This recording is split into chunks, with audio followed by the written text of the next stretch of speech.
obviously is the music that we normally use and have been using for the last 13 years or so that this show has been on the air. I want to welcome everyone to another edition of the show. We are here every Wednesday from 8 to 10 with matters that we think are of some national interest. And we are very grateful to Von Radio that it has allowed us for this past 13 years to be a part of the Von Radio family. I say that because Von Radio has just celebrated, I think it's 31 years of service to the people of St. Kitts and Nevis and the wider Caribbean. It was 31 years ago that Merritt Herbert had this idea, and through his nephew, the now quite famous Weber Herbert, Everett Weber Herbert, he would have launched what then would have been a groundbreaking idea here on the island of Nevis to have our own radio station appropriately called the Voice of Nevis. And Von Radio has stayed with us through thick and thin, through storms. It has been buffeted through good times and bad, through hurricanes and otherwise, and it is here, it has stayed here with us. And I want, on behalf of all of us here at On The Mark, to extend our heartiest congratulations. It is not easy to be in business for 31 years. It is not easy to be in anything for 31 years. And they have stayed and have been tried and tested and have really withstood the test of time. Certainly for most of my adult life, Von Radio has been a staple, and I have been afforded the opportunity clearly to be part of this radio station for the last multiple years. I think over 20, if I'm to judge, because certainly I've had my own show for 13, and before that I was allowed to be a part of the Heavyweight Show, which I thoroughly enjoyed as well. Von continues to have an integral part in our lives. It continues to be there in good times and in bad. It continues to be there to lift us up when we are down. It continues to be there to celebrate milestones and to commiserate when things go wrong. I believe that the programs here on Von Radio are now rightly famous, from the early morning devotional programs to the birthday show, to these shows On The Mark, Heavyweights, where matters of topical interest are discussed. I believe Von has been at the epicenter of our politics. It has really been the nation's powerhouse. It has been there through our culture-arm activities and other festivals. It has been there through hurricanes. It has been there, as I said, through good times and bad, when it's thick and it's thin. Von Radio has been a tower, beacon of hope, a voice for all of us. And we thank them for 3 decades plus one of service to the people of Nevis, the wider Federation of St. Kitts and Nevis, and indeed to all the people of the Caribbean, and now to the people of the world, with, of course, the marvel of the internet, which allows you, wherever you are, to tune in and be a part of our shows and our programs. We're now streaming live as well, and so that adds yet another dimension to what Von Radio has done in adapting itself to technology and ensuring that it delivers the best. As we say here, only the best will do. Happy birthday, Von Radio. I wish you at least another 30 more, and then we start to think about the other 30. But certainly at least another 30 to start with, and we continue to wish you all the best, and that you may progress from strength to strength. This, ladies and gentlemen, is what legacy is about. And though the great Merritt Herbert has passed on, this is what his legacy looks like, that we can still be here, that Von Radio can still be here, and that it can remain to this day the voice of Nevis and the Eastern Caribbean's only powerhouse. I think that that is something to be celebrated. And 31 beautiful years is still standing strong. Congratulations, Von Radio. I am delighted to be here, of course, for another edition. I want to thank the Honorable Eric Evelyn, who filled in for me last week. I was a little bit tired and under the weather, and he stepped up and assisted me, and I'm quite grateful to that. And I'm, in fact, grateful to all of those. The Honorable Troy Liebert, who has been faithful in coming here, sometimes week after week, in my absence. The Honorable Alexis Jeffers, who himself has come time and time again. The Honorable Eric Evelyn, who has come. And all the others who have hosted this show in the past when I have been unavailable. I thank them from the bottom of my heart. It is not easy, I can assure you, to come here every Wednesday for 2 hours. It is not easy to have a show when you don't have the luxury of commercial breaks, because we do 2 hours of commercial-free talk radio, the only show of its kind in the entire Federation. And how, may you ask, are we able to do that? We do that because for 13 plus years, the law firm of Daniel Brantley has sponsored the show. And I'm eternally grateful to them that they continue to sponsor, even though I'm not there anymore. They have continued to sponsor this show. and I'm very, very happy and grateful to them for that. And so I believe that this show is a contribution to our life and times here in the country.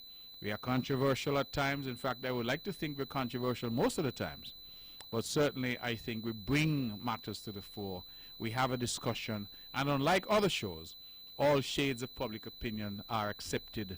And not only accepted, all shades of public opinion are welcomed on this show. What we have said, and we continue to say to callers and to those who come in, that when you get an opportunity to be on the air, you remember the standards that we have set here at Von Radio, where only the best will do. We ask that you maintain the highest possible standard and that we have a conversation. And as I reminded someone recently, a conversation, a dialogue requires two people, at least. So, you talk, I listen. I talk, you listen. And we go back and forth in that way. And hopefully, through that exchange, even of opposing views, we enlighten each other and we enlighten the audience. And that is what we are seeking to do. For those instead who prefer to call and be boisterous and want to engage in a monologue, which means it's only them, this show may not be the show for you. There may be other shows where that is encouraged, but this is not the one for you. And so we encourage people to call, we encourage people to share their views and opinions, and that is how we seek to go about what we do. I want to take a moment to say a special good evening to my dear friend Cutie right there in Government Road. I say that because Cutie is someone who is a part of the show, because every Wednesday she is accustomed to calling in and reading a scripture for us. We have not heard her voice in some time. And Cutie, I want to say to you that I am thinking about you. I in fact called you and only realized yesterday that I had the wrong number because I had lunch with someone, a gentleman, who was kind enough to give me your new number. And so I hope to be able to speak to you before you head to where you're headed. And I just want you to know that we're thinking about you, that we miss your voice on the radio, and that we thank you for the contribution that you have made all these years, and hope that you're back in good time to continue to make your contribution, because I know that that scripture chosen by you has been a blessing to many people over the years. And so, Cutie, if you're, as we used to have a caller say, if you're under the sound of my voice, my dear friend of blessed memory, Doris, I want you to know that we're thinking about you and we wish you all the very best. Ladies and gentlemen, my name is Mark Brantley, and I want to say a special evening to those here on the beautiful island of Nevis, those who are over on St. Kitts, those who are listening from throughout the Caribbean, those in the United States and Canada, those in the United Kingdom and elsewhere who tune in regularly to listen to this show. I thank you for your loyalty over the years.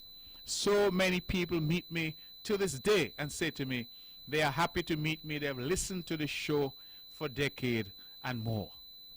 And that to me means something. It means a number of things. It perhaps means that we are saying something sensible because people have not tuned out. It also means that people like the show because they continue to pay attention. It also means, I think, that people accept that the show is fair and that we give people an opportunity to share their views and opinions in a way that is welcoming. And so I am truly grateful, and I want to thank all of you who have been so faithful and loyal to this show. Many people don't call. And I hear people all the time, I meet people all the time who say to me, I have never called in, but I listen religiously. And they can tell me who called, what the people say, so I know that people are paying attention, and I want to thank them. I've commented often that sometimes we're in a little studio, and I'm here by myself. And you can get that lonely feeling and think that you're talking to yourself and nobody's listening. But I think the world out there is listening, particularly, as I say now, with the benefit of the internet. People are listening globally. And I want to say good evening to all. Of course, this is the time for Music Festival in St. Kitts. And there is a considerable excitement in the air. Thursday night, Friday night, Saturday night are going to be big nights. And then Sunday, of course, is going to be White Sands. I'm hearing big name artists like Buju Banton, Smokey Robinson, what's his name there now, Popcorn. I'm hearing big name artists like Marshall Montana. It appears that we're going to have the whole of the region descending on the island of St. Kitts. So popular has this music festival, this edition, been, that I'm told that people are now booking hotels in Nevis. And they've come up, I think, in Nevis with a very interesting and ingenious plan where they're saying, stay on Nevis, party on St. Kitts. So I think that that is very, very important. And we, of course, encourage all to go out and be a part of the music festival. At the end of the day, I think it's an opportunity to showcase all that we have in St. Kitts and Nevis. And while it is staged on the island of St. Kitts, I know that thousands of Nevisians attend annually, just like thousands attend Carnival in St. Kitts, and just like thousands of Kittitians attend Culturama in Nevis. It is one federation, and our people must enjoy all that is available to them in their own country. And so I have no difficulties with that. I myself hope to be a part of the celebration. At my age now, I can't do as much as I used to, but certainly I would hope to be there and to enjoy some of what is on offer. And I look forward to this each year. I pride myself on saying that I've been to every music festival since the inception. I've never missed one. And that, I think, is demonstrative of my own commitment to that. I think it's a wonderful idea, and it is something that I continue to wish all the very best and all the very success. My brother, Minister Lindsey Grant, is doing a phenomenal job. I do not believe we have ever seen a Minister of Tourism anywhere in the region perform to the extent that Lindsey Grant is performing. And I want to commend him. I think his successes are there for all to see, and the music festival and the way that he has taken that music festival and the direction in which he and his committee have taken it, I think it is to be commended. And so I know that Nevisians are looking in their numbers. But Nevisians, I want to say something to you. And Kittitians too, because a lot of you listen to the show. I continue to urge you to be responsible. You may ask, why am I trying to dampen the excitement? I am not. I am asking you to be responsible. Do not take up your rent money and go to a music festival or White Sands. Do not owe the court or TDC or courts and take up that money and go to White Sands or music festival. Because come Monday morning, I don't want people to be wailing and gnashing of teeth and saying, Lord, I owe $400 to Nevlec and I can't pay it because I did my hair and my nails and I bought a white outfit. So I'm not trying to dampen things. I'm trying to say that in all that we do, be sensible, be responsible, because that is a lesson I'm going to continue to preach. A friend of mine, said to me, one of my good guys politically, he said, Mr. Brandy, the quickest way for you to lose an election is tell people what they don't want to hear. You must always tell people what they want to hear. But that to me is not leadership. Leadership to me is telling people what they need to hear. And too many of our people continue to spend what they don't have, to put themselves in difficulty. And then when they're done, they have real problems on their hands, and they go to Tom, Dick, Mary, and Susie saying, woe is me, woe is me. Can you help me? Let us try to be a bit more responsible. All of us would like to have some fun. And I'm not trying to dampen anybody's enthusiasm for fun. But we know that we must cut our suit to fit our cloth. Our old parents and grandparents used to tell us that. Cut your suit to fit your cloth. My mother used to say, never hang your hat higher than you could reach it. Clearly, if you hang it higher than you can reach it, you can't wear it. Because you can't reach it to put it on your head. So I'm just asking our people to be responsible. And whatever you do, to look at all the parameters. And I know this is a time when people want the best outfit. They want the VVVIP. Because they used to be VIP. They say they got about 6 V's in front of that now. And every V they add $200 to it. So the more V's is the more cash you have to shell out. I'm saying to our people, let us be responsible. And if you see Mr. Jones and Mrs. Peters doing it, doesn't mean that you have to, if you're not in Mr. Jones' position or Mrs. Peters' position. So go out, enjoy yourself, but be responsible. When you go out and you enjoy yourself, please control the level of drinking and intoxication. Make sure that you leave home, you get back home. Your life is valuable, and we want to ensure that we have a safe festival and that people have an enjoyable time. As I said, It's not my desire to dampen your enthusiasm, but I believe sometimes that we have to inject some realism and pragmatism into what we are doing as a people and as a country. And I will forever preach, and if there's one thing that is said about me, let it be said, that I asked our people at every turn to be responsible in their decision making. You know why? When you're not responsible in your decision making, you create problems for yourself and then for the community and the wider society. That is what happens. I've shared my stories time and time again with you right here on One Radio of people who put themselves in predicament. I recall telling you the story of a man who came to me and said to me he needed some help because the bailiff was looking for him for child support. And when I sought to talk to him, it turned out he had 6 children from 6 different women.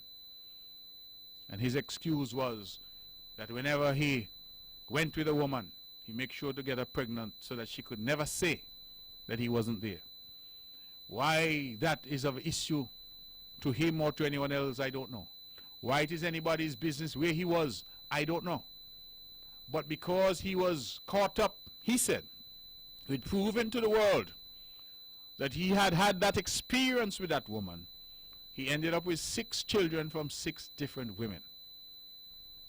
I suggested to the young man, I said, young man, all the clinics in Nevis give out free prophylactics. For those of you who are wondering, just a big word, for condom. And I said to him, avail yourself of that. And he got up in some fury, suggested that I was being disrespectful to him to suggest such a thing to him.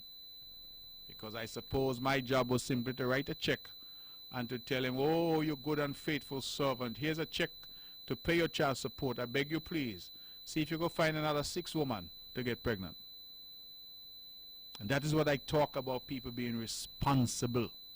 Because through his irresponsible behavior, he has 6 children out there he can't afford to support one. And it is not that I come to condemn, because all of us have sinned and fallen short of the glory of the Lord. But I believe that we have a duty when we're in leadership positions to talk to each other and talk to each other in a manner that we can understand. And that is why I continue, even in a lonely voice sometimes, to tell people what the realities of life look like and why it is they have to be responsible. Even though my voice is the only voice saying so at times, I think it is an important thing to say. And many people have contacted me privately to say, my brother, press on, because sometimes you're saying things that people don't want to hear but should hear. And hopefully, in so doing, you can impress on someone the need for them to be responsible. It's a very, very important word, to be responsible. And so I invite our people to continue to be responsible. I think the Inland Revenue Department in Nevis is asking people to be a responsible citizen. And every night I say my prayers. You know what I pray for my children? I pray, of course, God's protection on them. I pray that they may have long life and that they may be healthy.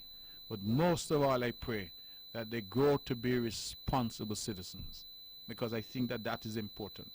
And so I urge all of us to be responsible. So go out, for those of you who can afford, enjoy all that there is to offer. But please do not put yourself in predicament and difficulty. Don't go and walk up today and can't pay your bill tomorrow. It's a lesson I think that all of us must learn, and a lesson that we must keep in mind. And with that, how the young people say, it done day. I leave that to one side and I move on to something else. A sad note, of course, we've lost Hannah Allen of Rollins. Everybody knows Hannah. A beautiful lady, a wonderful, wonderful human being. I recall that Hannah attended the Catholic Church, St. Teresa's, where I go often with my wife and family. And she always took a moment to ask me about my daughters. She would always seek to engage me. And she always, in every conversation, reminded me of the long friendship she had had with my mother of blessed memory. Well, Hannah, I know wherever you're going now, you will see my mom. And I pray that you will rest in peace and rise in glory. I think you have been a wonderful role model to your children, a wonderful model to the community of Rollins and the wider Nivision community.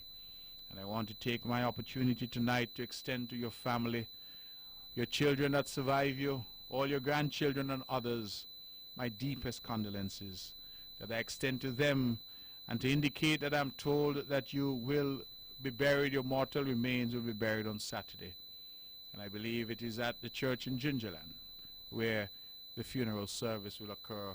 I believe it's at the Methodist church or the Anglican church, I'm not sure which. But at one of those churches in Gingerland, the service will be held on Saturday for Hannah Allen. And I would want all the people of Rollins and all the people of Hanley's Road and all the people of Nevis who can attend to go and show their respects, because she was a wonderful person, a person who always had a quick laugh, a word of advice, and someone who was a responsible person, who raised good children, who even now continue to make their contribution to our beloved Nevis. And so Hannah Allen, you have gone. You will be missed. And I pray that your soul will rest in peace.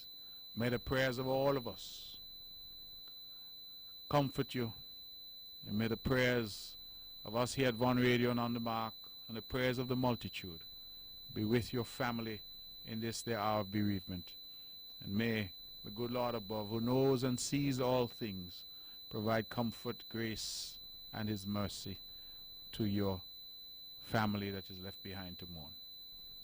I'm often reminded that even in the middle of life, in the midst of life, there's death.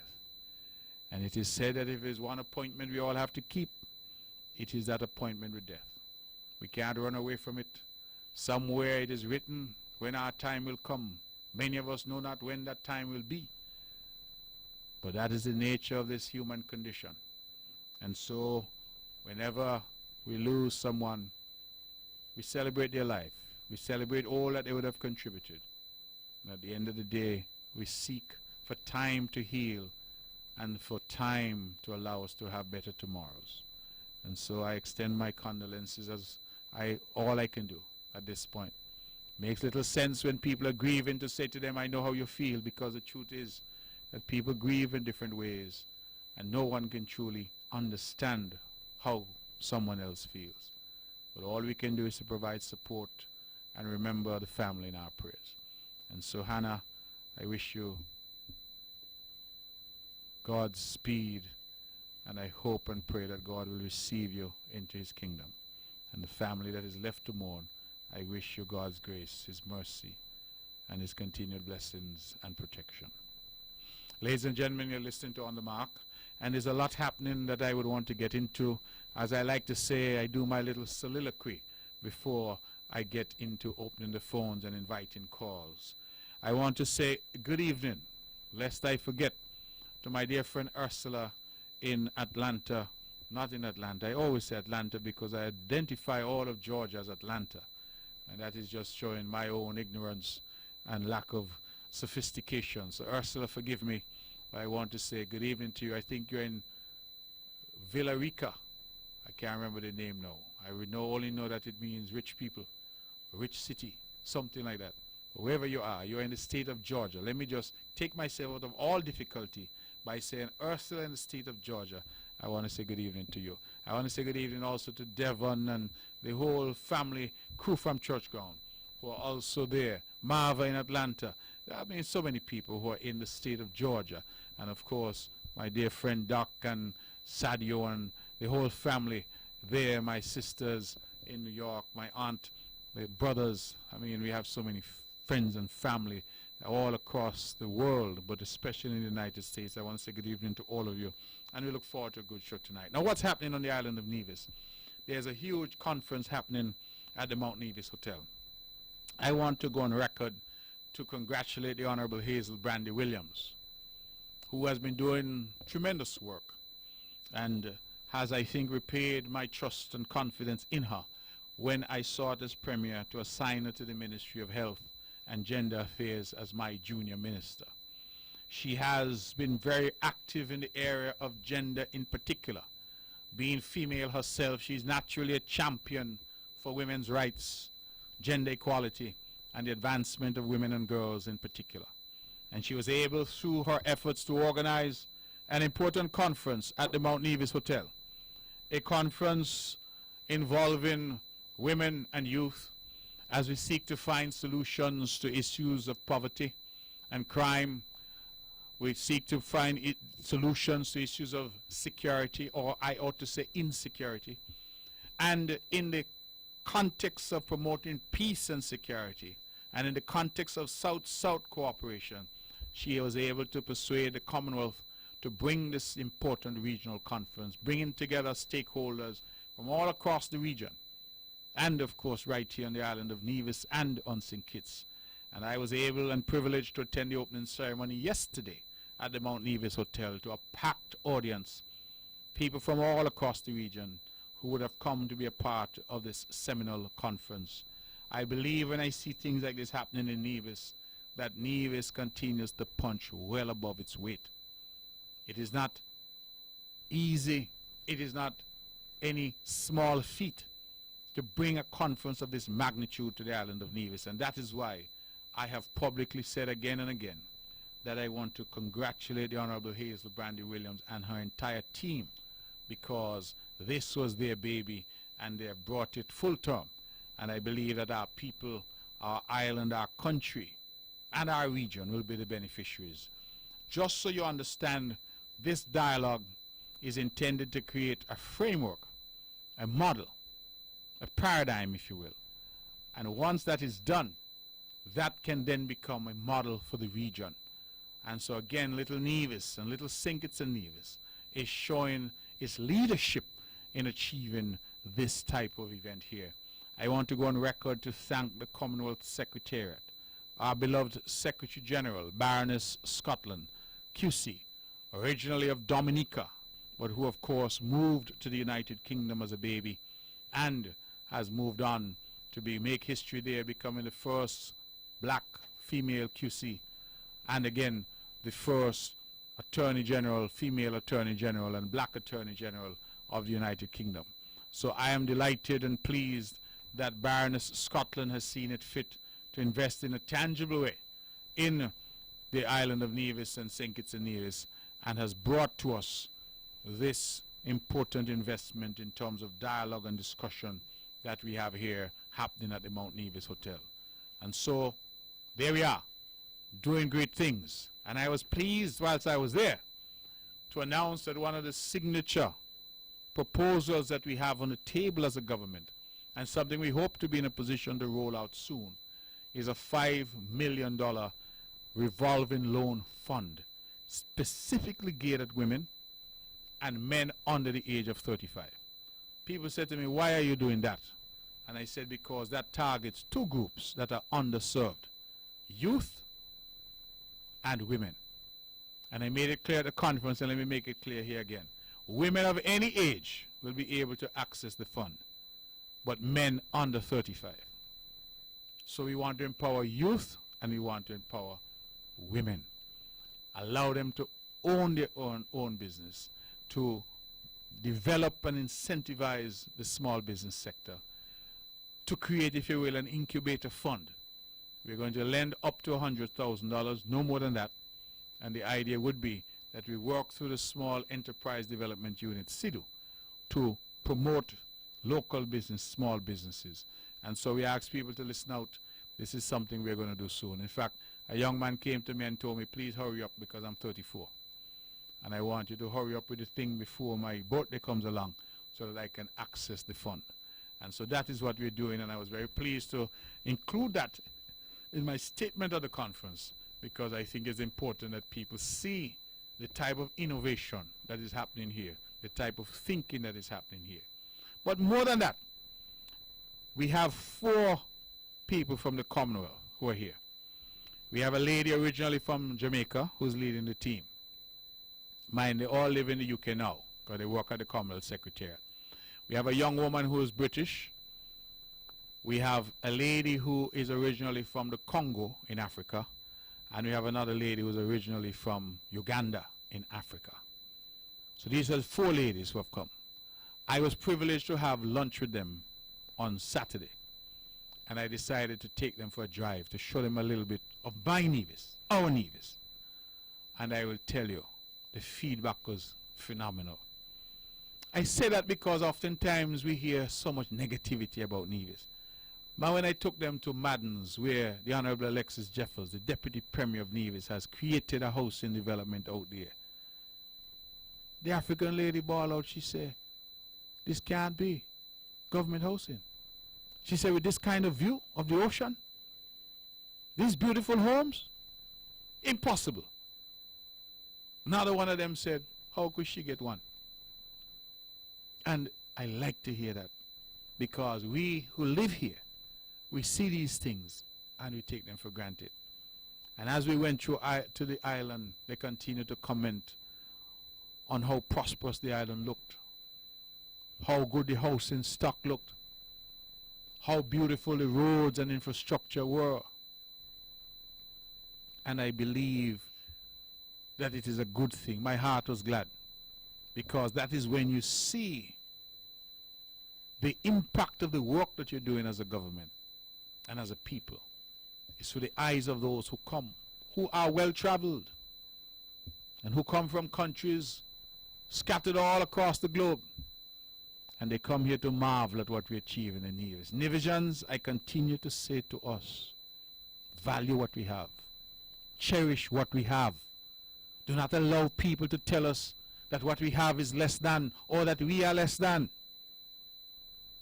There's nobody better than us. I like to tell people all the time, we're as good as any and better than most. But we have to believe it. And we are too quick sometimes to join the chorus. Nothing is happening and things bad and things are terrible here. A lot happening here that we should be proud of. And I wanted to say that, and again to end that bit of my soliloquy by congratulating Honorable Hazel Brandy Williams again. I had my press conference and we spoke about a number of significant things that are happening. But of course, this is Culturama time. And as much as I want to discuss and get into some little politics here and there, this is Culturama. And we have had a time-worn tradition that when Culturama comes around, we channel all the resources, even on the mark, towards Culturama and what is happening. Before I get into any discussion on Culturama, however, let me remind our friends and family in the United States, those in New York especially, those in New Jersey and Connecticut, that the government, the Nevis Island administration, will be in town. We are hoping to have a town hall meeting on the 5th of July, the day after Independence Day. The 5th of July. We will have details put out shortly, but we hope to be there because we have not been there for some time. And just as we are having our town halls here to report, we want to report to you also, because you are a part of us. You are an integral part of us. And we want to come to say thank you, of course, because many of you came home and voted for us, but also to report to you as to the progress that is being made after this 18 months that we have been in government, having been elected overwhelmingly in December of 2017.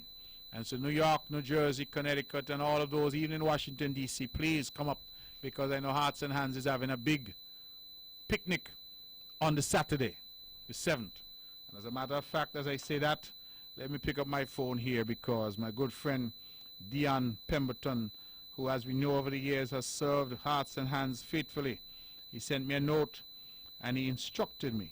And when he instructs me, I can only do what he says. He says, please speak about this on the air tonight. And I want to say that Hearts and Hands on Saturday, the 6th of July, from 10 a.m. to 7 p.m., is having their family day outing. This has become a regular event. And this is happening on Saturday, 6th July, from 10 a.m. to 7 p.m. It will be at Cunningham Park, 196 Union Turnpike, Fresh Meadows, New York, 11375. Location will be in the blue area. They say food, drinks, and fun galore. You hear that? Food, drinks, and fun galore. The last time I was there, they were playing cricket. And I believe that I could bowl out 1 or 2 overs and bat 1 or 2 overs too. So if you have cricket there, I will be there. You got some fellas like Stocky and them from Brown Hill. They're over the hill now. Can't bowl fast like how they used to bowl. And so I can deal with them, I'm sure, because they are now bowling spin-off a long run. So I can deal with them. Family day outing, Cunningham Park, Hearts and Hands for Nevis. 10 a.m. to 7 p.m. Saturday, July 6th at 196 Union Turnpike, Fresh Meadows, New York. They're going to be in the blue area. I like that. You know why? The blue team is going to be there. And we are coming up to be a part of this event. And with God's grace, we should be there with you. While I'm advertising, you know I can't leave out anybody. And we're having another family fun day. You know where that one is going to be? That one is going to be also on Saturday, the 6th of July, from noon to sunset. And this is the Nevis Association of South Florida. They, too, are doing something annually. They are inviting you to come hang out with them from noon till sunset. And they have fun with family and friends. Where? T.Y. Park, 3350 N Park Road, North Park Road, Hollywood, Florida, 33024 at shelter number 2. You want to contact them to get more information, you can call Nigel, 305-297-3089, Avo, 954-873-3026, or Vida. And Vida's number is 561-294-8753. Now, Vida and Avo are very good-looking ladies. I don't want anybody call them for anything other than information about the picnic.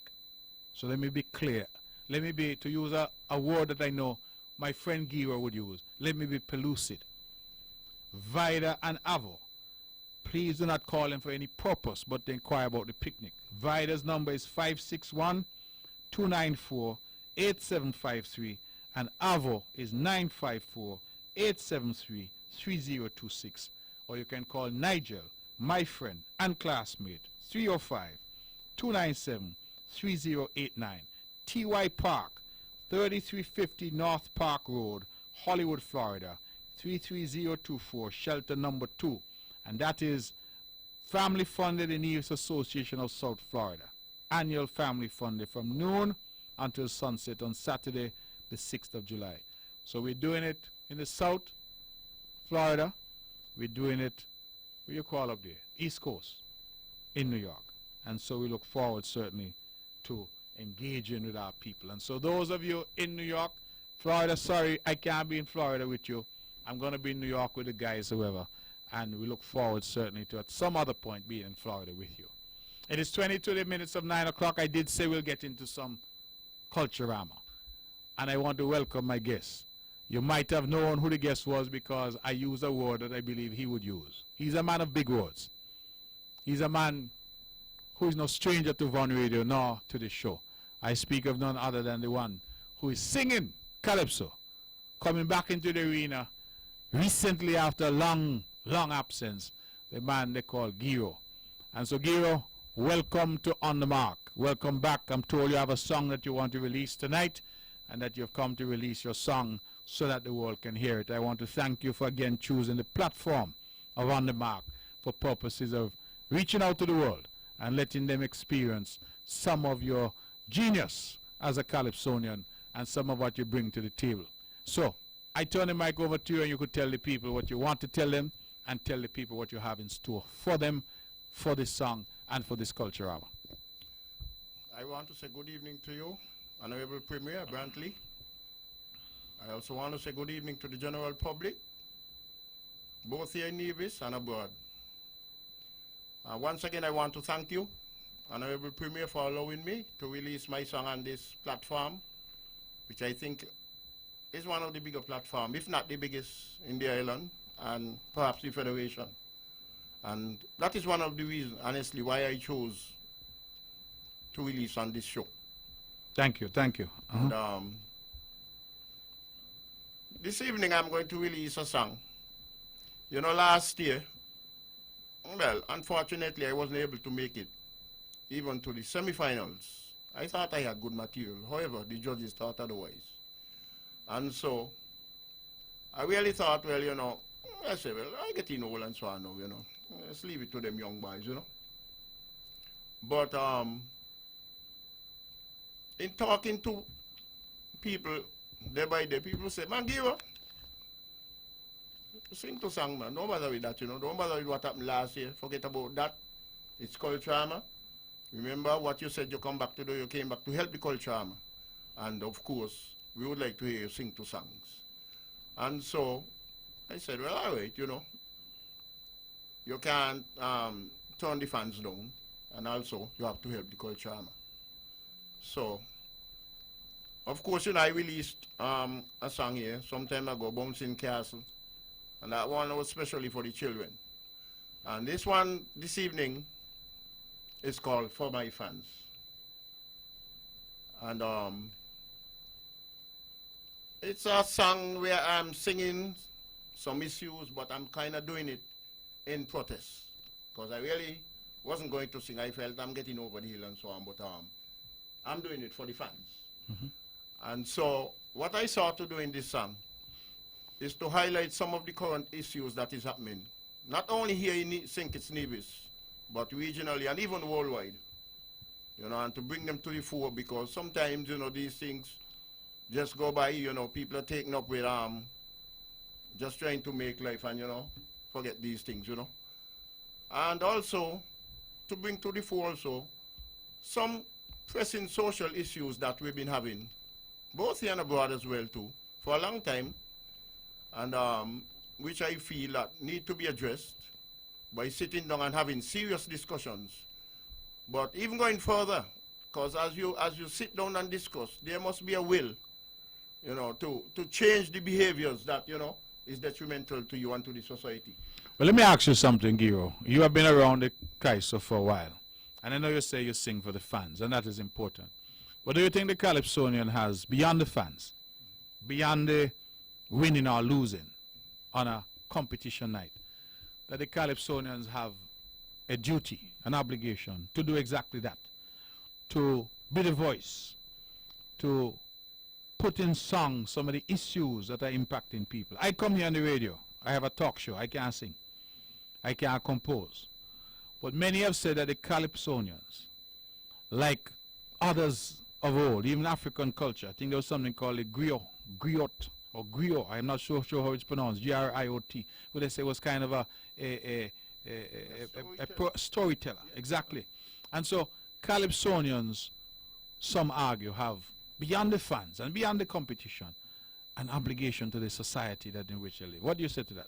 Exactly. And that is what I have sought to do. That if you listen to my songs, you will notice that is what I have sought to do in the past 2 years that I've been singing again. I sought to highlight the real cutting issues, Now, well, of course, you like the nice bouncy tune. Sure. It's culture, and you want something to dance to. So, but of course, that is how I feel, that, you are, Calypso, to me, it's like sitting down in the village and doing storytelling, reminiscing and bringing back. And also what you want to do is to allow the young people to understand how it used to be. How it used to be, because honestly I find that, some of the young people, they don't really know what it was like, and they have a problem now with conflict, They don't know how to resolve things. And, this is that is one of the things I want to do, to have, encourage the young people, to do what is right. Okay. All right. And so, of course, I say, and once again, as I said, this song, when you listen to it, you will see it's highlighting issues that is happening around the world, locally, regionally, internationally. But I'm sort of singing in protest, because I felt, well, I'm going to finish. But, of course, the fans say, sing a song, but it's a good song. Now, what's the name of the song? Remind us. For My Fans. For My Fans. Right here on Von Radio for the first time, this is the man Giro for Culture Armor 45, For My Fans.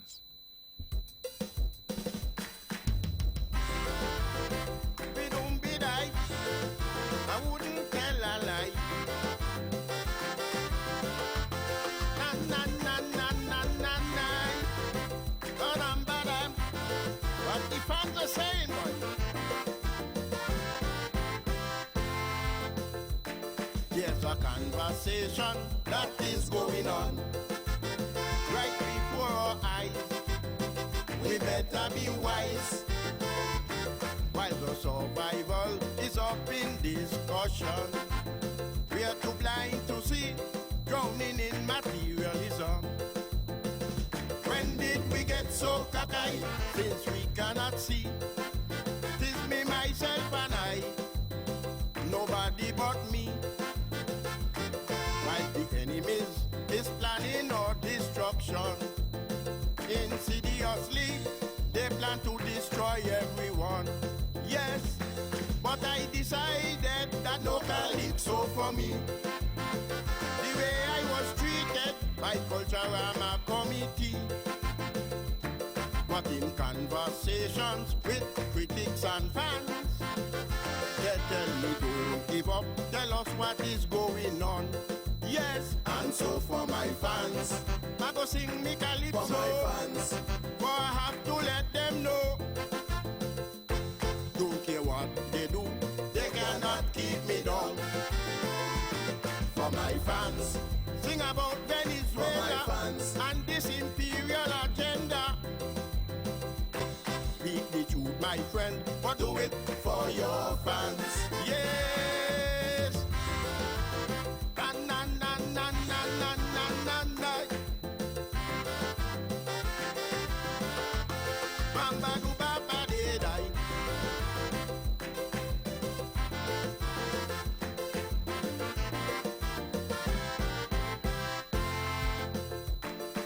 The world over is in turmoil and misery.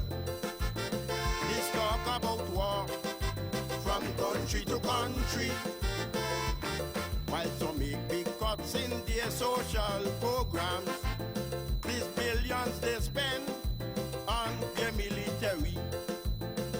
Whilst in the Caribbean, they side with some more leaders, as if they have a plan to divide and conquer.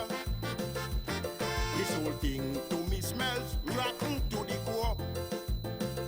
Like soon we won't have Caribbean unity anymore.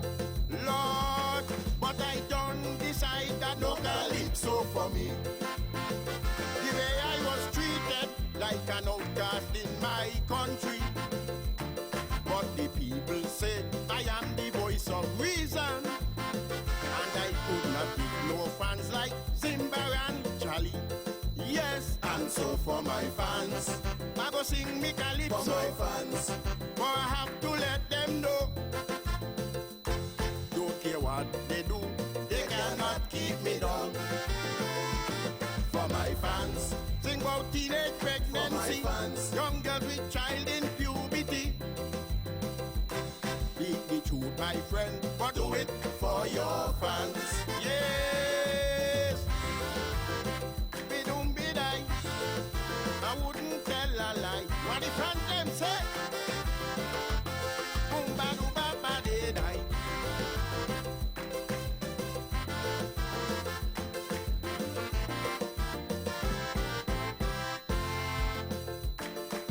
I try to bring the issues to my land after much research and some consultation. As a Kaisonian, I feel it's my duty to review the facts and present what I see. All over the world, this is what I see. Frustrated mothers and children sleeping hungry. Not even in church, we're not safe anymore. Due to prejudice, boys murder up and murder. Yes, but I don't decide that no calypso for me.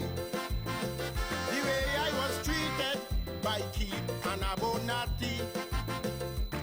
But I will remain a patriot in my land, upholding what's right and denouncing what is wrong. Yes, and so for my fans, I go sing me calypso. For my fans, for I have to let them know. Don't care what they do, they cannot keep me down.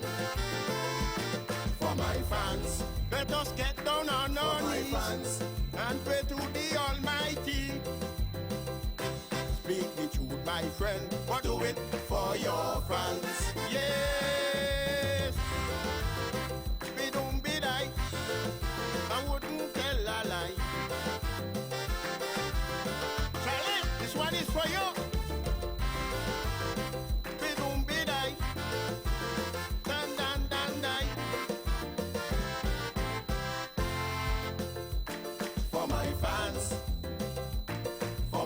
fans, for my fans, for my fans, for my fans, for my fans. We don't be die, I wouldn't tell a lie. Na na na na na na na. Badam badam. What the fans are saying, boy?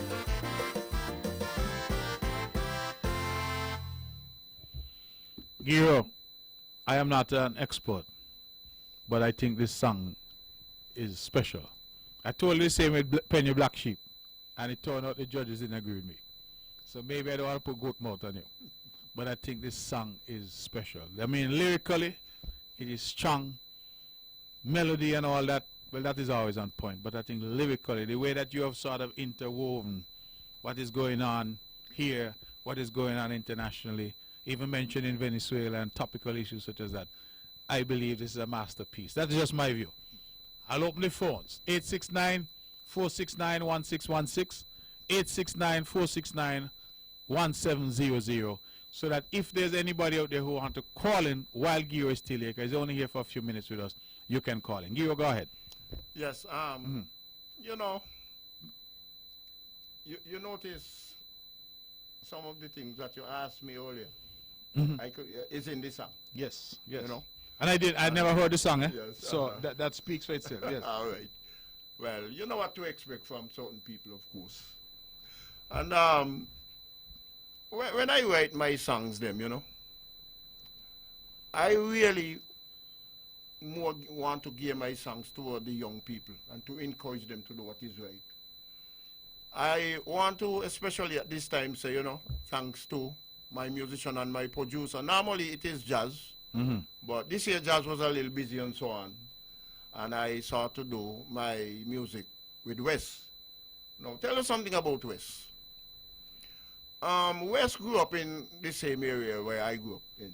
He's a little younger than me. And why I have to mention Wes is not only because he plays the music for me, but I recall when I was younger, you know, and I'm talking here to young people, you know, we had to take sardine can and put on some string on them and try to make a guitar. There was no store in Nevis that sold musical instruments. And so that's what we used to do. And I remember when I heard a young guy had a guitar and he wasn't using it. And so I approached him to buy it. And man, it was months back and forth asking him to sell me that guitar. And he said he wanted $50. And if This was when? This was when? How long ago? That could have been in the 60s or early 70s. In the early $50 70s. is a lot of money. Yes. And man, if you know, I had to work and save toward that. You know, I want young people to listen to this, you know. I had to work toward that and save. And, you know, he wasn't going to sell it easily, you know, because some relatives sent it for him from overseas, of course, you know. And I had to plead and plead. And eventually he sold it to me. And so I started playing the guitar. Play the guitar. I would go out. I would see musicians playing, look at the way they develop the chords and so on, and try to do my thing. And it reached to a point where I learned a little, you know. And then if you know, these guys that started the Casanova band, I took my guitar and introduced them to music. This is very, very significant. And those are the guys, I believe, who introduced Wes to music. All of them is from the same area. You see the trend, and you see what determination and hard work and determined to make something of yourself can do. I'm saying here, young people, young guys especially, you can go out and purchase an instrument they're selling right here in Nevis now, and you wouldn't believe where it can take you. You know? I could talk about a lot of the people who I introduced and who has moved on and become very great musicians. You know? So I'm encouraging them, you know, rather than get into, you know, antisocial behavior, simply, you know, even ask somebody to help you, go down by TDC, buy a little keyboard or guitar, and you never know how far you will go with it. Take you. And I am very, very pleased with the product that Wes gave me. I was pleased with jazz as well, but I think Wes has given me a very good product as well too. So Wes, big up to you, man. You know, I think you did a wonderful job. And once again, I want to say thanks to all the fans who encourage me. Thanks to those who criticize and critique, you know.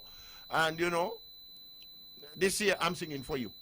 I'm singing for the fans. I know I have very good materials, But trust me, this year, I am singing for my fans and to help the culture. And what happened after that? Well, that is what it is. Good. All right. There you have it. The man, the mighty Giro. If you want to call in 869-469-1616, 869-469-1700. Giro, you're going to stay with us a few minutes? Say you'll stay a couple of minutes. I believe the song is really a monster jam. Full. You talk about social commentary.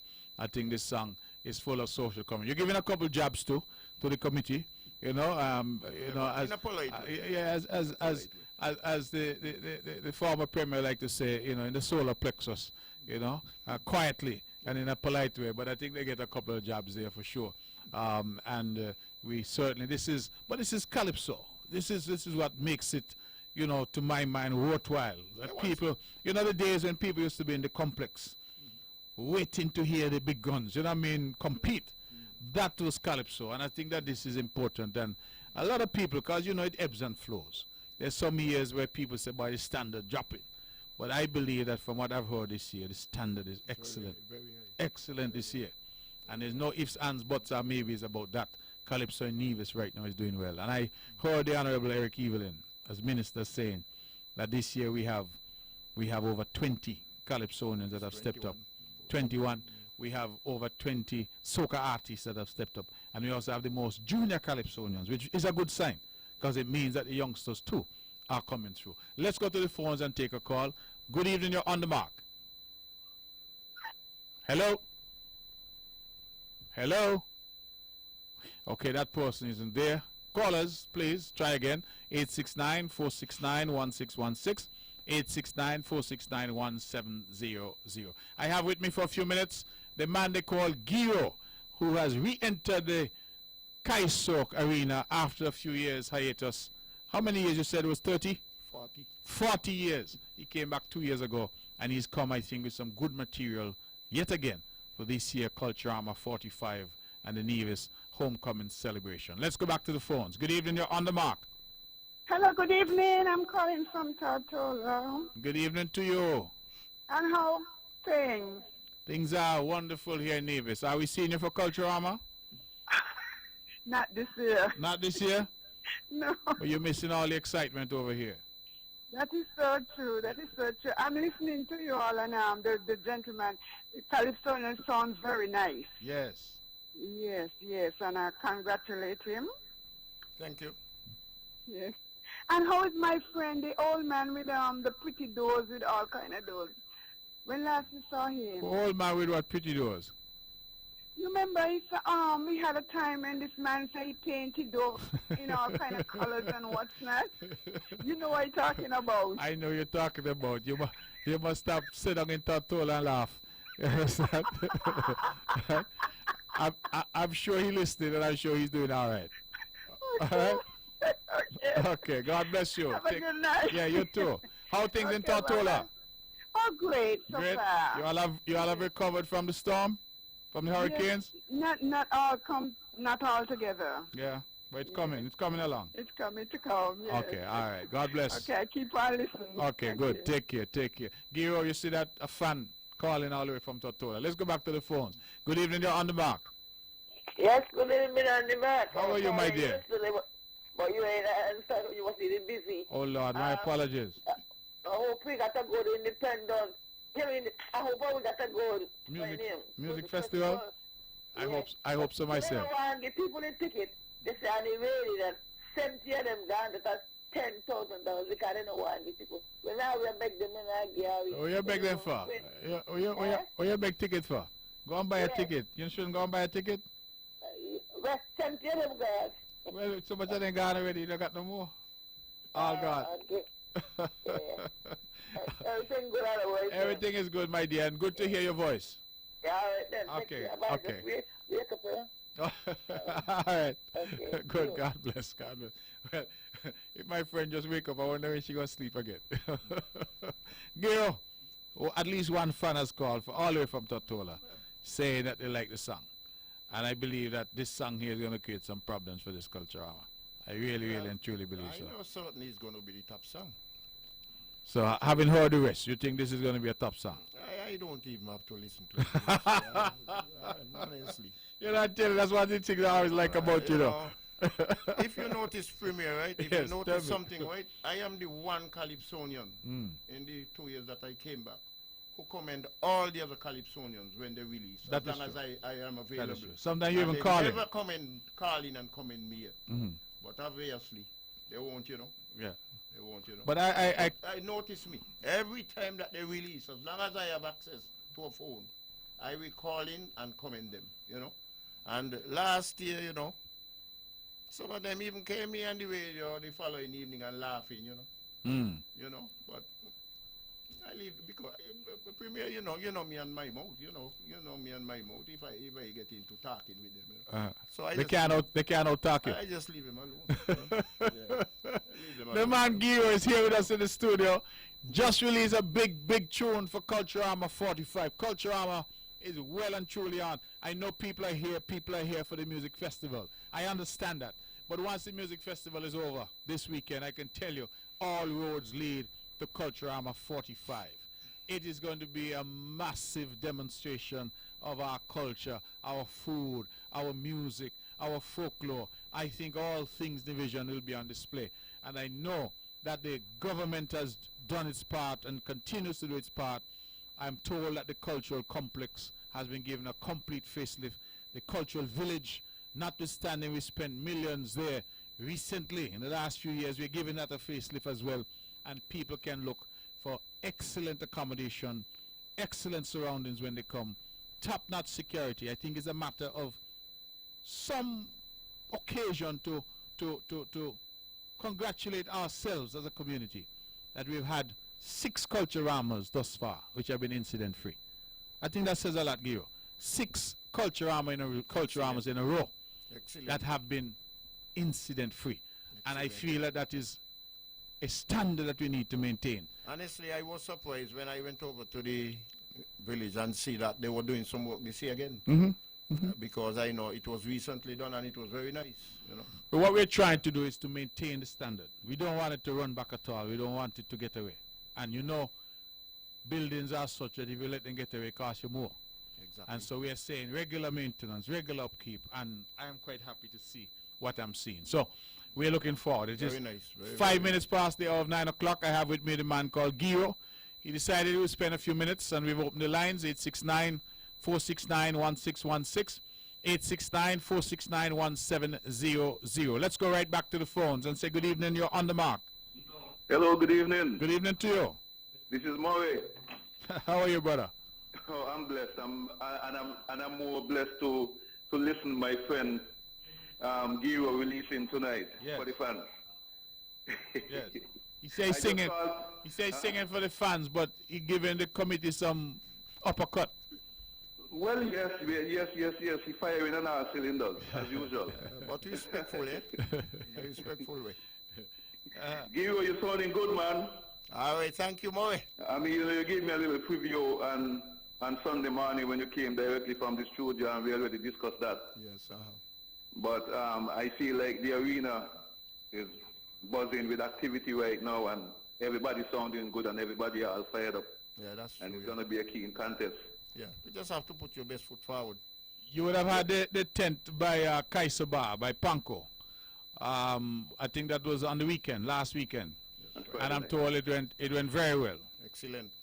So both I of you would say- participated? Yes. Yes, both of us did. I sang number 2 and gave you sang number 3.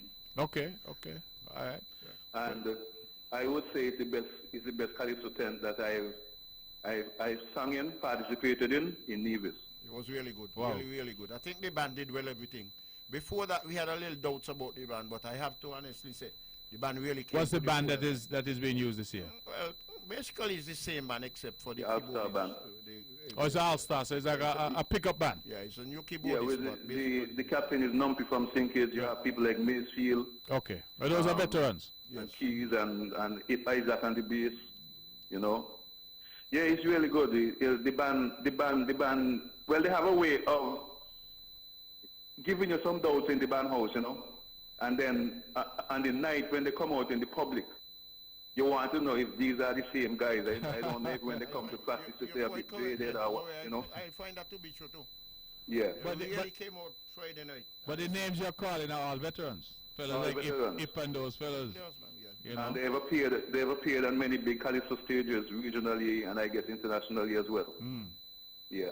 Good. Well, excellent, my brother. yeah. Thanks for All right, calling good. in. Yeah. All right. Good. Let's go back to the phones. Good evening. You're on the mark. Good evening. Good evening to you.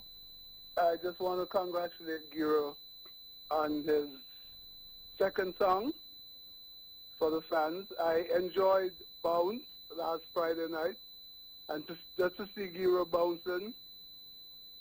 So the standard is pretty good this year. All So I right, just thank you wanna very co- much. I think I know who is talking. Yeah, I just want to congratulate you on this year's second selection, and I trust that you'll go all the way to the finals this year. All right, hopefully that's the case.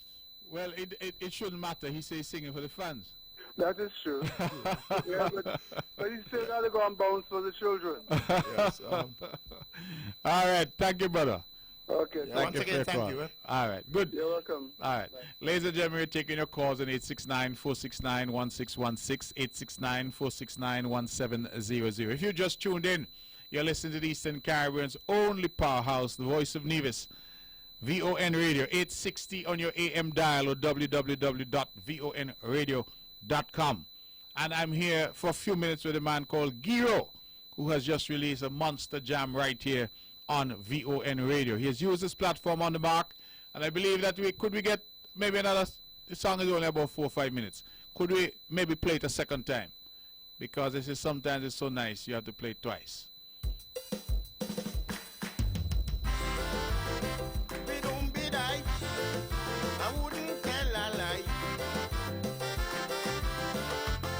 Na na na na na na na. Badam badam. What the fans are saying, boy? There's a conversation that is going on right before our eyes. We better be wise. While the survival is up in discussion, we are too blind to see, drowning in materialism. When did we get so cocky, since we cannot see? 'Tis me, myself and I, nobody but me. While the enemies is planning our destruction, insidiously they plan to destroy everyone. Yes, but I decided that no calypso for me. The way I was treated by Culturama Committee. But in conversations with critics and fans, they tell me don't give up, tell us what is going on. Yes, and so for my fans, I go sing me calypso. For my fans, for I have to let them know. Don't care what they do, they cannot keep me down.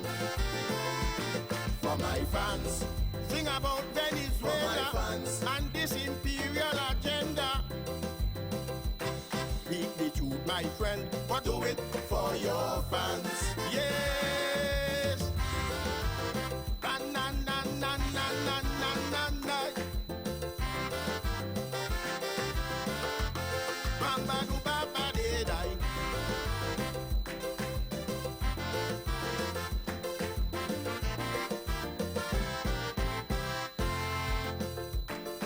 The world over is in turmoil and misery.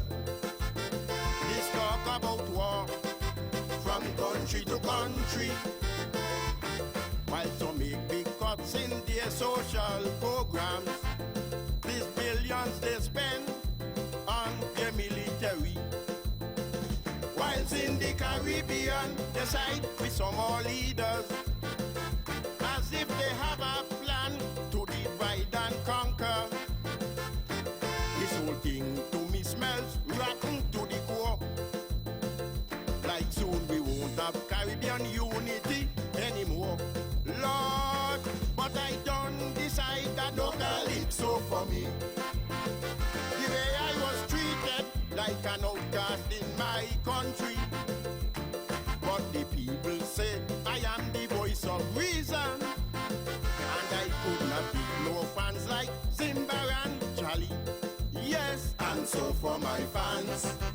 sing me calypso For my fans. For I have to let them know. Don't care what they do, they cannot keep me down. For my fans. Sing about teenage pregnancy, For my fans. young girls with child in puberty. Speak the truth, my friend, but do it for your fans. Yes. Be-doom, be-die. I wouldn't tell a lie. What the fans them say? Boom, ba-doo, ba-ba-de-die.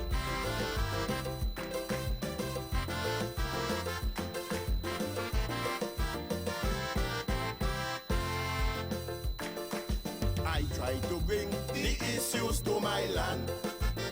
After much research and some consultation, as a Kaisonian, I feel it's my duty to review the facts and present what I see.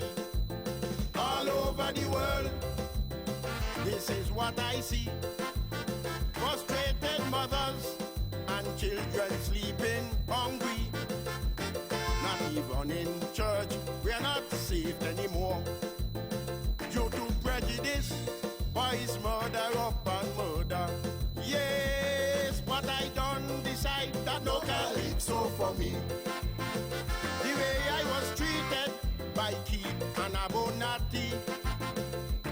But I will remain a patriot in my land, upholding what's right and denouncing what is wrong. Yes, And so for my fans.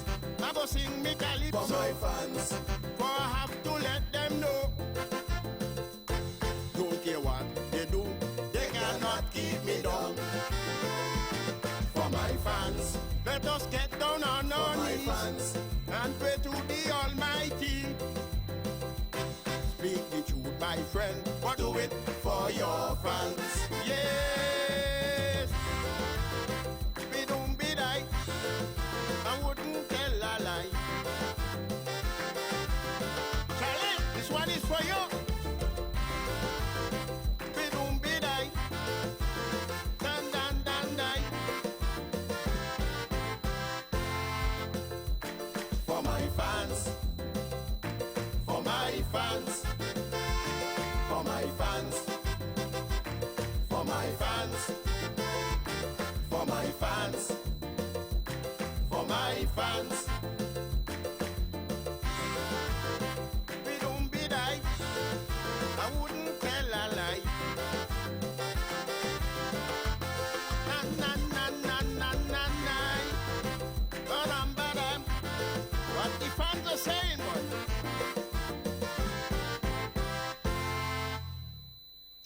That is the man, the mighty Giro. Giro, thank you very much for being here with us. We really appreciate that you not only came and released your song, but you spent a few minutes with us. You're able to take one or two calls as well. And we look forward to seeing you over the Culturama season. I believe that Kaiso is in good shape here on the island of Nevis. And this song, I believe, having listened to it a second time, you're not only punching the committee, you're punching Abo and Glasgow as well. So I think some fellas get some rub off, but that is the nature of things, you know. But you also notice that, this song has a very broad appeal. Of course. You know, when I sing songs, I can take them anywhere and sing them. You know, of course, the Bouncing Castle is in sync with the Culturama. You dance and everything. And then the other song, I like to sing songs that you can take anywhere and sing. Good. Okay, that's the man, Giro. Giro, thank you very much for being here with us. We certainly appreciate that you've come, that you've shared your song, and as I said, that you spent a few minutes with us. And I want to say once again, thanks for having me. Thanks to Van Radio as well. And thanks to the general public for listening. And, those who call, once again, thank you for calling. Thanks for those who commended me. And you can look forward to Giro putting his best foot forward and doing what he have to do. Once again, thanks to everyone. And I want to invite everyone to come out and enjoy the Culturama, as I would do, and just have some good fun.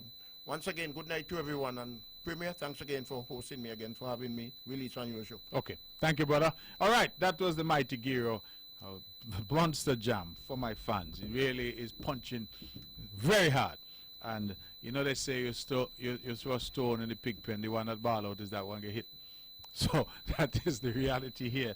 All right, ladies and gentlemen, we just want to go back to indicate again that the Hearts and Hands in New York are having their family day outing, their annual family day outing, and that will be on Saturday, July 6th, 2019, from 10 a.m. to 7 p.m.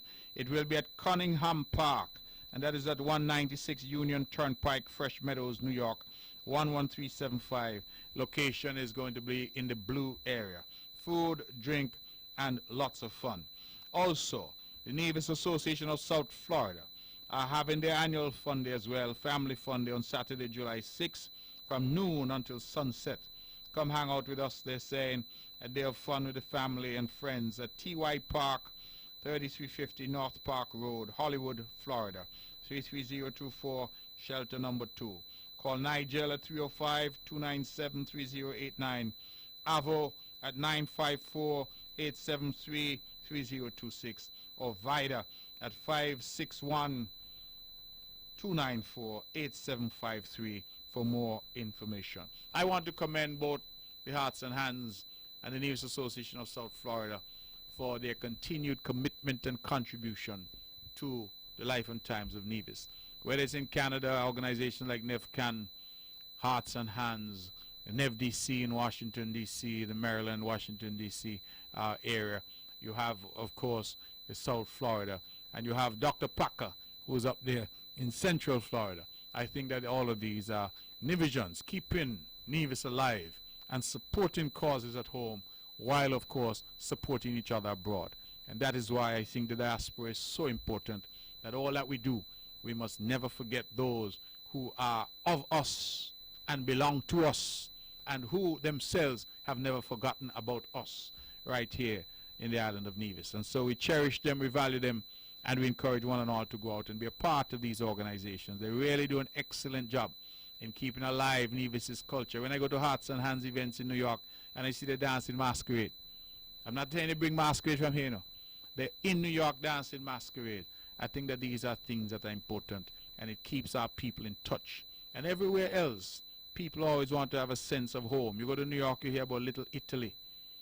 You hear about Chinatown.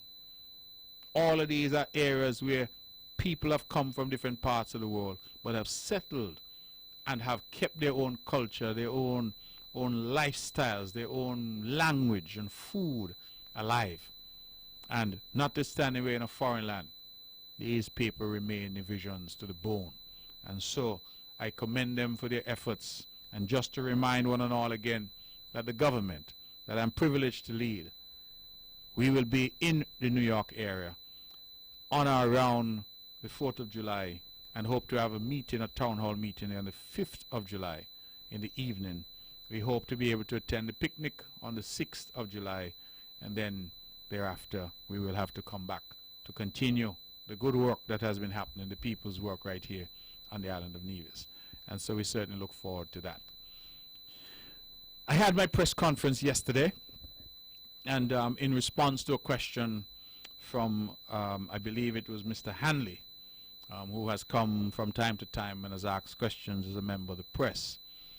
He asked about the Four Seasons workers.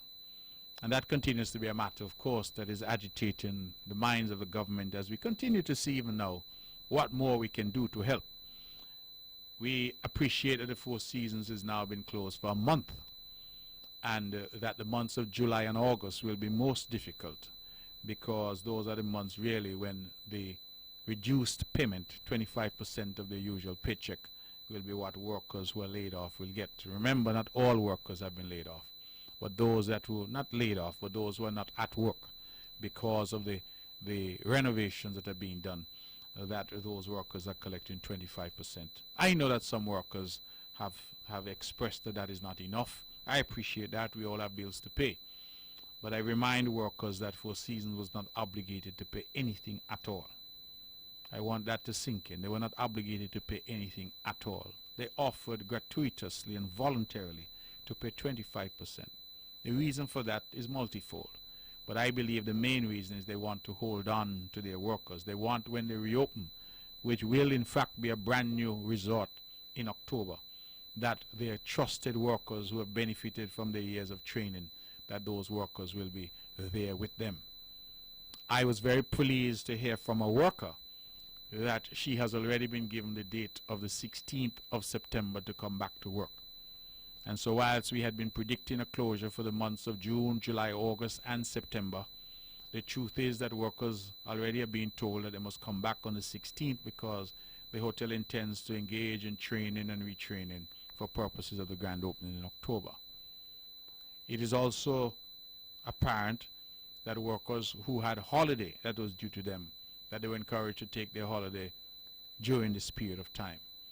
And so the period when workers will be most negatively affected has been reduced somewhat from a full 4 months, certainly, when you take out their holiday, say 2 to 3 weeks, and you take out the fact that they're going back in the middle of September, that we're really now only talking about 2.5 months, as opposed to the 4 months that had been anticipated. And so I think that that has been helpful in the sense that the period of difficulty has been lessened. We pray, of course, because we're in the hurricane season, that God will be good to us, that God will spare us despite the fact that we are not worthy. We understand that God is a loving God and that he looks out even for those of us who are unworthy.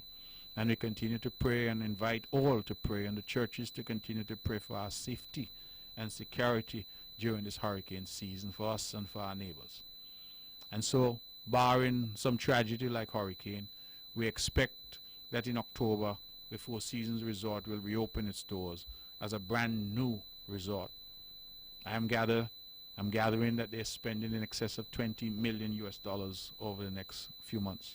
It will be sharp, intense, and considerable expenditure and movement and activity.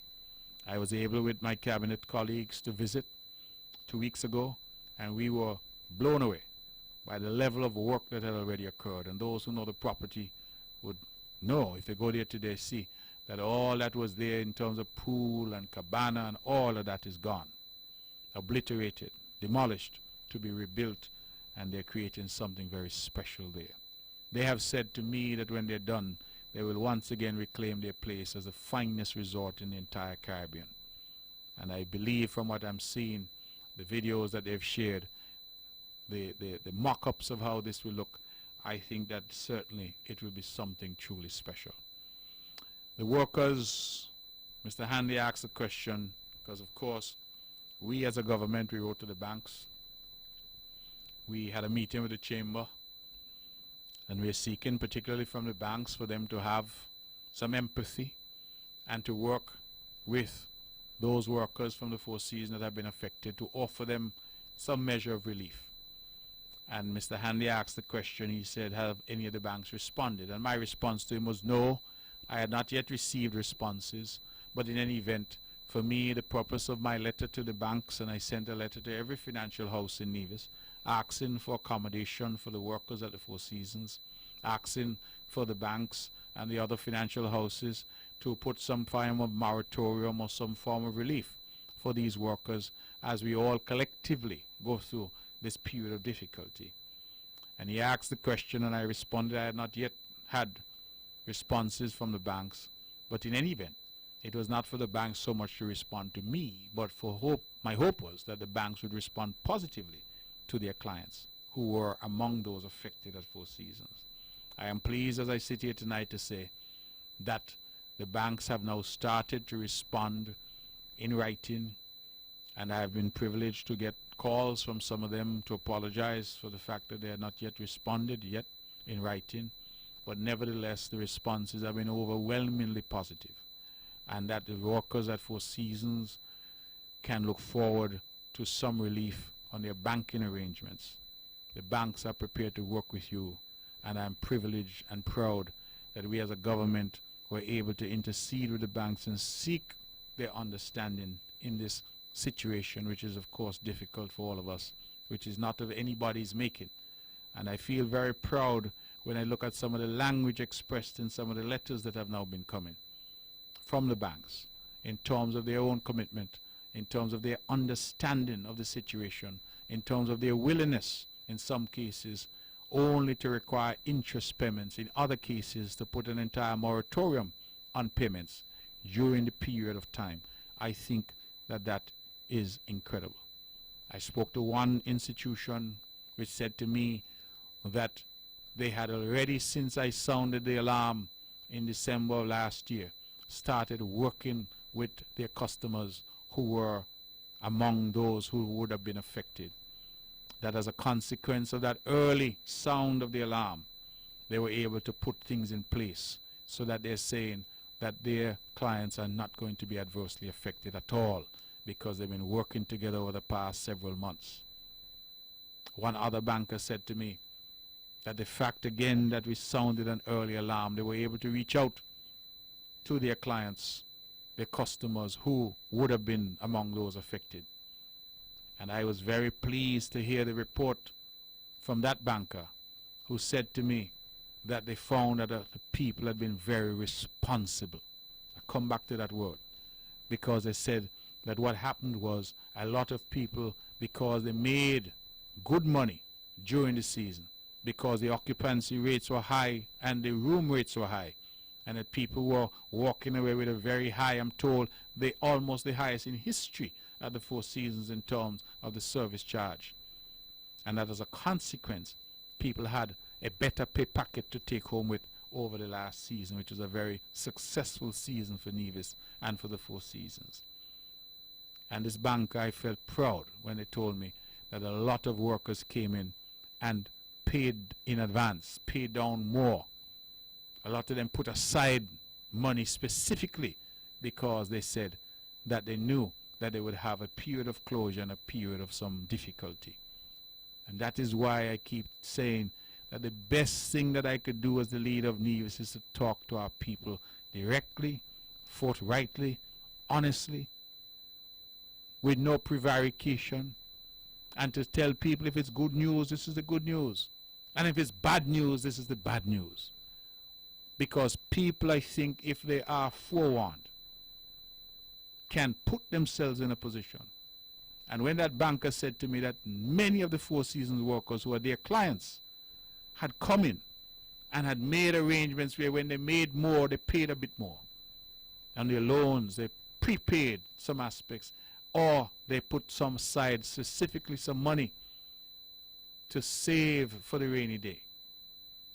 And I'm reminded, of course, about the biblical story of the period of plenty. And you were required to store up your grain because you knew that there would be a period of famine that would follow it. And that is why I continue to say that the best thing that we can do is to be honest and direct with our people. To have a conversation with them. Some may not like it. Some may not like what we have to say. But I believe the majority of our people, who are good people, well-intentioned people, and responsible people, that the majority of our people will heed the call, will pay attention to the information. I was quite surprised the other day for somebody to accost me and say, "Oh, what are you doing? You haven't said a word about this." And I thought to myself, how much more can I say? Indeed, when I first went into the Parliament during the budget debates in December of 2017, it was, no, forgive me, December of 2018. And I sounded the warning then that we had been advised just days before that the Four Seasons had said that they must close, despite the agreement that we had had that they would not close during the renovations. They came back and they said that the guest experience had been so poor that they ran the risk of losing more if they remained open, particularly with the heavy type of construction. It was simply incompatible, they're saying, with having guests there. And so they reneged on the arrangement that we had. But we are a sensible and practical government. And we felt that it made no sense to force them to stay open or seek to force them to stay open when down there is a construction site. And so we agreed with them, and they now are 1 month in with 2.5 months to go. And I trust them that they will be able to do what they say they're going to do. I wish them Godspeed, because it seems to me that a tremendous amount of work is to be done. I am pleased just today to find that some 47 people have already been employed in the construction phase. Of those, I think is somewhere around 18 have been drawn from the ranks of those affected by the closure at Four Seasons. And those people, therefore, will continue to get the 25% pay from Four Seasons and also, of course, get their salary from whatever it is they're doing. So they will not be worse off. And just as a reminder, although I've said it several times before, that of that 25%, the government has worked with Social Security to ensure that there's no Social Security deduction. There will be no social levy deduction. And so the 25%, small as it already is, will be yours in its entirety. We're not deducting anything from that money because, again, we're trying to find ways to cushion the impact over those 2 months. And so the news, therefore, from our banks and our bankers is welcome news. I want to publicly thank them for their understanding, their care, and their appreciation of the difficulty that all of us find ourselves in with disclosure, and that they really and truly demonstrate that they are invested in our people and in our island. And I say thank them, and to God be the glory. The workers will be the beneficiaries, and for that I'm very grateful. I will certainly have more to say on that as we go along, but I am really feeling grateful at the overwhelmingly positive response from the banks, that they will play their part in ensuring that our workers are not disadvantaged in terms of their loans and their mortgages and their car notes, etc., by the closure at the Four Seasons. And that, I think, is what governments are here to do, to be proactive. When you serve lemons, you try to make lemonade. You understand the difficulties, and you try your very best to fashion solutions in the most difficult situations. The government doesn't have the resources where we can say to every man, woman affected by disclosure, we will take care of you. We will give you the income that you did not get. All of you will be able to come on the government's payroll. We are not in that position. And I'm not going to sit here tonight and pretend. We are not. We cannot.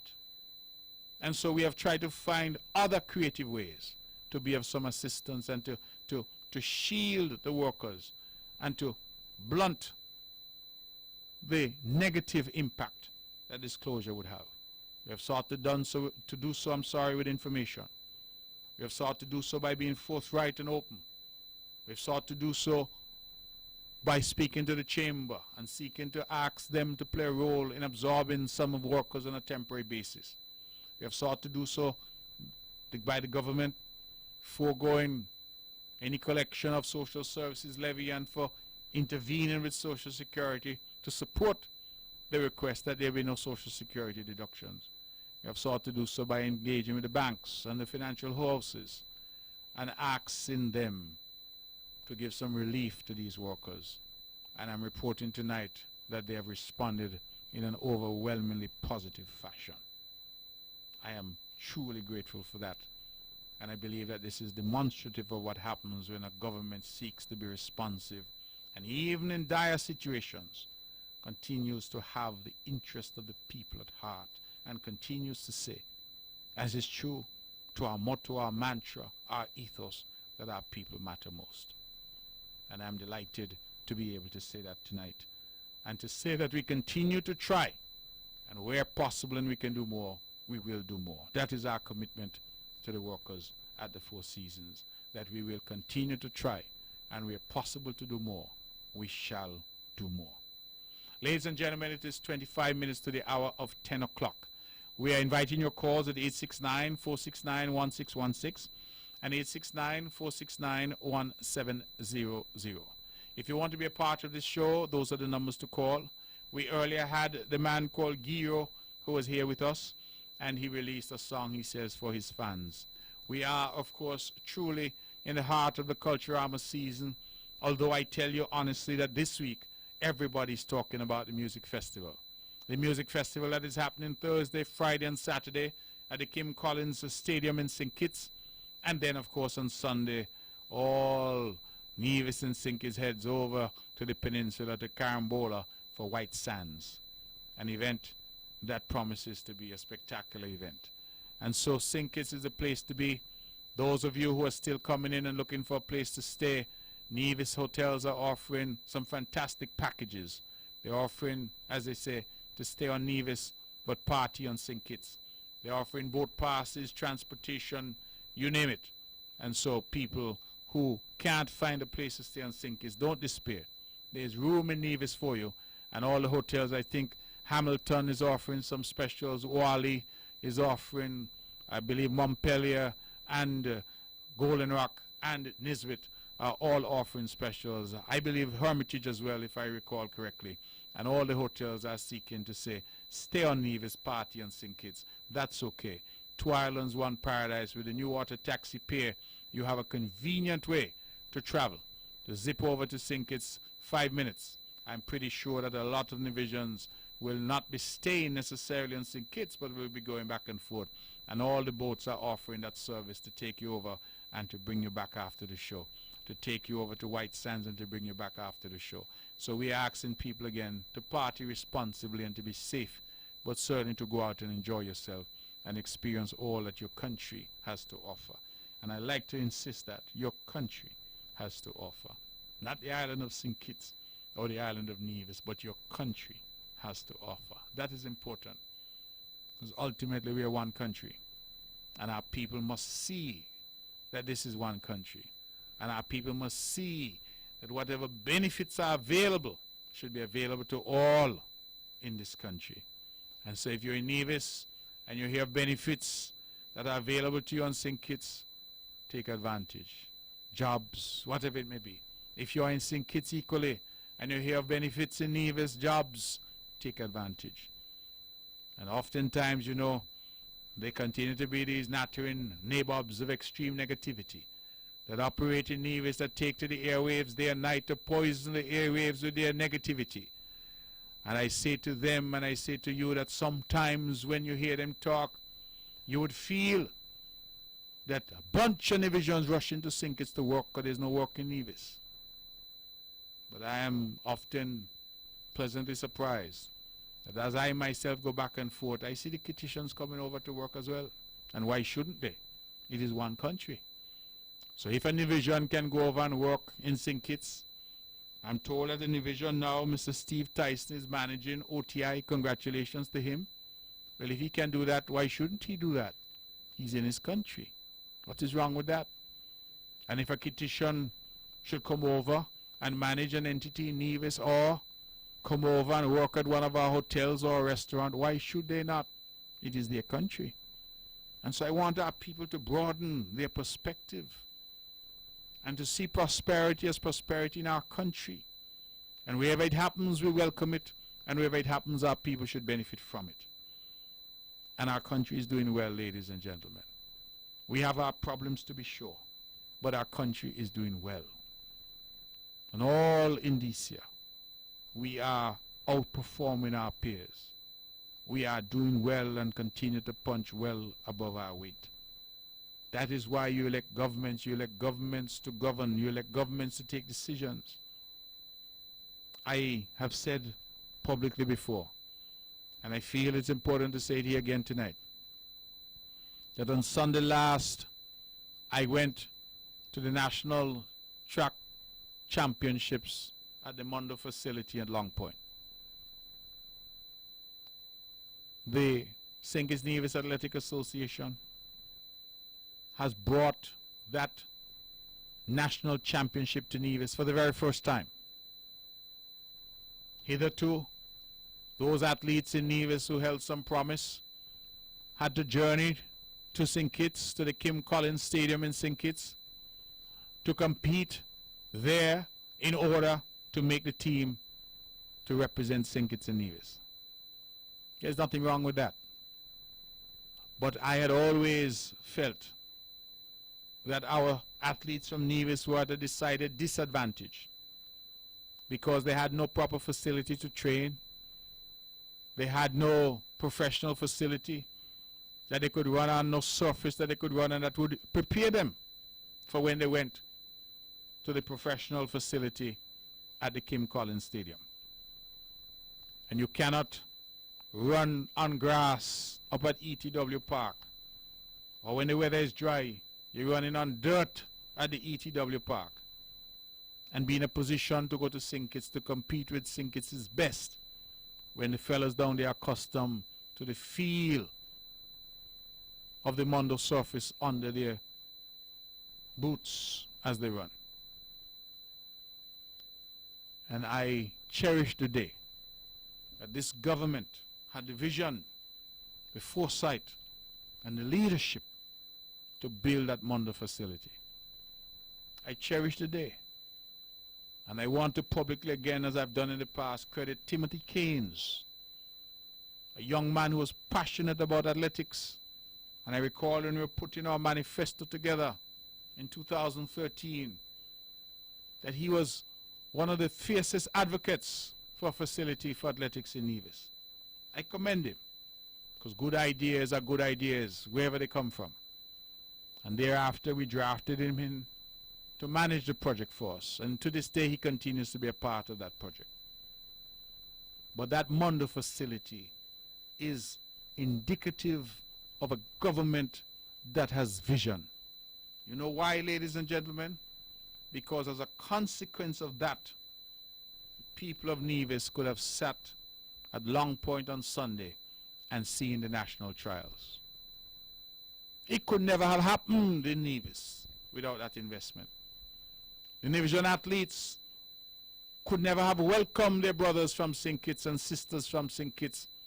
And as it turned out, we had athletes from Anguilla, from the British Virgin Islands, from Antigua as well. We could not have welcomed them because we did not have a facility that would be welcoming. But through that investment, we now have that. And I'm so pleased with the decision taken by the St. Kitts Nevis Amateur Athletic Association that they will now alternate these events. So this year in Nevis, next year in St. Kitts. That is the way this country should run. That is the way I believe the founding fathers wanted it to run. That our people feel at home, equally at home, in the mountains of Phillipses as they do in the mountains of Rollins.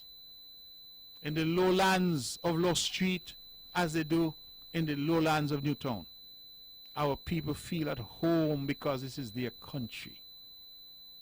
Once we start to see it like that, we start to realize that the potential that we have is not limited to the 36 square miles of Nevis or the 68 square miles of St. Kitts. The potential that we have should be for our entire country. So if you want a business, if you start in a restaurant, you start in a clothing line, you want to offer a service, let the whole country be your oyster. Let the whole country be your customer base. That is important.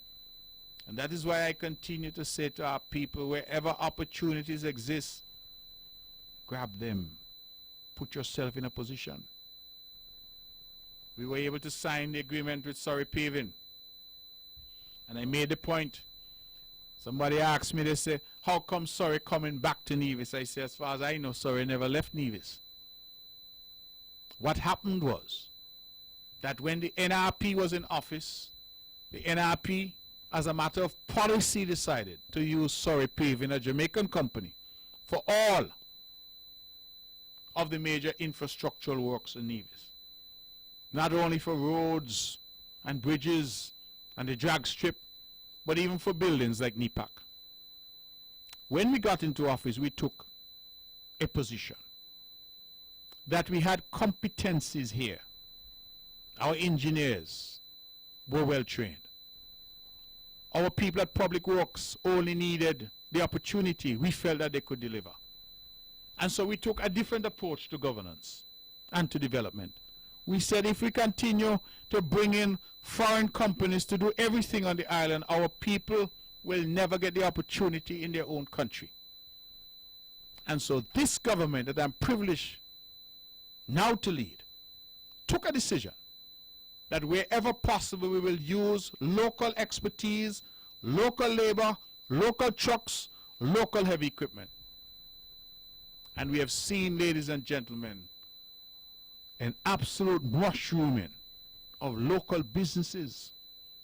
And a lot of local people now, young people, have been able to go out and invest in a truck or backhoe or a piece of equipment, because the government policy is that they will get an opportunity to have the equipment at work, building Nevis by us and for us.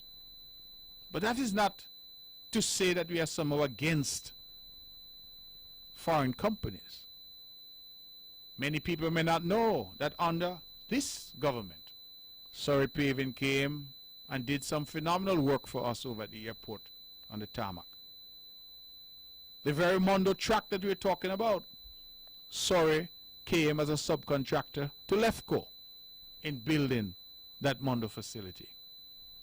And we have asked Surrey now to come back to deal with the Island Main Road. And with the agreement now signed, I'm told they're going to mobilize very shortly to redo the Island Main Road from Cotton Ground as far as Cliff Dwellers. And I'm hopeful that before they're done, we can see our way to continue that project all the way to the airport. That would be our wish, subject, of course, to us being able to find the resources to do it. But we have brought Surrey back because we have decided that the Public Works Department has some major projects that they have to deal with. Brown Hill is perhaps the largest. Craddock Road, Bath, all of those projects. And I want to say, as Premier of Nevis, to the people of Fountain, that road that connects you to Newcastle via Shaw's Road, that we will be there shortly to complete that road, because that was a commitment that this government made to the people of St. James. The people of Butlers, it was as recently as today that we had a discussion, because we recognize too that the village of Butlers has dire need of some road reconstruction. I ask you to be patient, but to have the assurance that we are coming and that we will come and we will deal with it. And I just today marveled at the passion of Alexis Jeffers, the Deputy Premier, for the way that he continues to push for his constituents and his constituency, and to remind of the commitments that we would have made. And that is why I know that the people over there can be assured that we will not abandon them and that we will keep our commitments to them. And so we decided that with Public Works fully engaged, that we didn't want any delays in the Island Main Road project. And that is why we decided to contract that out on terms which the NIA could afford. And we did not just select Surrey. We had a bidding process. We had, I believe, 3 different companies that bid, and Surrey was a successful bidder. And I'm confident that we will get a good quality job, because Surrey does good quality work. I think that is evidenced from what we're seeing here on the island of Nevis. I would also say that Surrey has indicated that they are hiring. And we had a town hall recently in Cotton Ground, and I took the opportunity to say to the youngsters there in Cotton Ground that food is going to be right in your mouth. Eat it. Food is going to be right in your mouth. Eat it. Because in Cotton Ground, the road is going to start there and go from there at the top 5 tonning all the way over to Cliff Dwellers. And that project, we're told, is a 3-month project. And so you know for 3 months, and then as I said, if you can find the resources, we extend the project all the way to the airport. And so we are asking the people to position themselves. Surrey has sent out advertisements saying that they are hiring and they want workers. They said they want masons, they want laborers, they want carpenters. They've said they want an office attendant. So they're looking for people, and we're inviting you to make yourself available. Show some interest. Do not sit on the side of the road and see food passing all over your head and all around you. You can smell the food, you can see the food, but you refuse to put out your hand and take the food. Food sharing right in your mouth. Eat it. And so that is why I'm encouraging our people. I know I'm using the reference to food. I don't mean literal food. But what I'm trying to say is when opportunity knocks, open the door. Do not sit back. This sense that some of us have that somebody must come and give me something. Somebody must put it in my hand, drop it in my lap. No.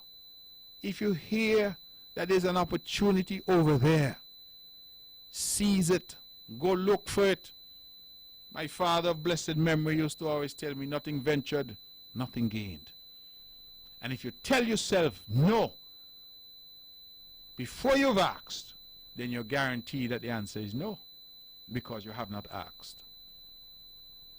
Some people look at a situation, and when they look at the situation, they say to themselves, I'm not going to get through, so I'm not going to bother try.